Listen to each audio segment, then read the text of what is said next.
Bəzən insanlar xəstə deyirlər, amma sağlam da deyirlər. Sizin üçün sağlamlıq nədir? Analizlərdəki normalar, yoxsa daxili rahatlıq? Xəstəlik sadəcə diaqnozdur. Bəs sağlamlıq nədir?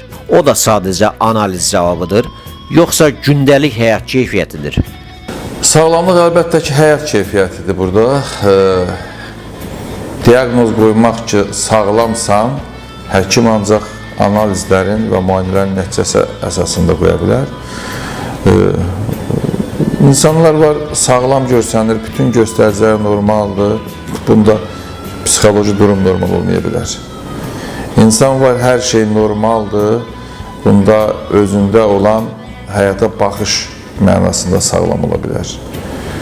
Ona görə də analizlərə baxıb insana sağlamsan deməyin özü bir qədər nisbidir. Yəni, həkim xəstəliyi sağaldır, həkim xəstəliyi müalicə edir. Son vaxtlar özünüz də görürsünüz ki, bu plastik cərrahiyyədir, rekonstruktiv cərrahiyyədir, gözəlləşdirmə kosmetik, bu çox inkişaf. İnkişaf edib deyəndə hamı buna doğru gedir. Bəzən baxırsan ki, bunda heç bir qüsur yoxdur, lakin özündə qüsur axtarmağa başlayır. Sağlam insandır və özündə qüsur axtarmağa başlayır. Artıq bu psixoloji durumla əlaqədardır. Eyni zamanda həkim xəstəliyin həkimidir. Yəni, xəstələri müalicə eləmək üçündür. Sağlam adam üçün isə müalicə bir qədər, mən deyərdim ki, xəstə yox, sağlam adamın psixoloji durumunda olan hansısa bir patologiyadır. Yəni, bu yaxında bir xəstəm var idi, biz onun xəstəliyinə görə əməliyyat edirdik və bu dedi ki, professor, mən də istəyirəm ki, gələm burnumu kəstirəm, dodağımı, nə bilim, yanıqlarımı.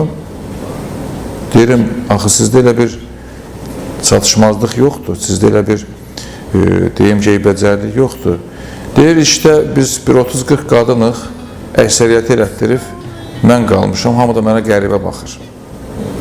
Yəni, burada haradasa ətraf mühit və psixoloji durumdan da çox şey asılıdır. Bəzən ətraf mühitin təsirindən özündə hansısa bir qüsuru olmayan insan özündə qüsur axtarmağa başlayır. Əlbəttə ki, biz həkimlər olaraq sağlamlığın tərəfdarıyıq və insanı xəstələndirən, xəstəliyə qarşı aparılan mübarizənin önündə dururuq və xəstəliyi müalicə edirik.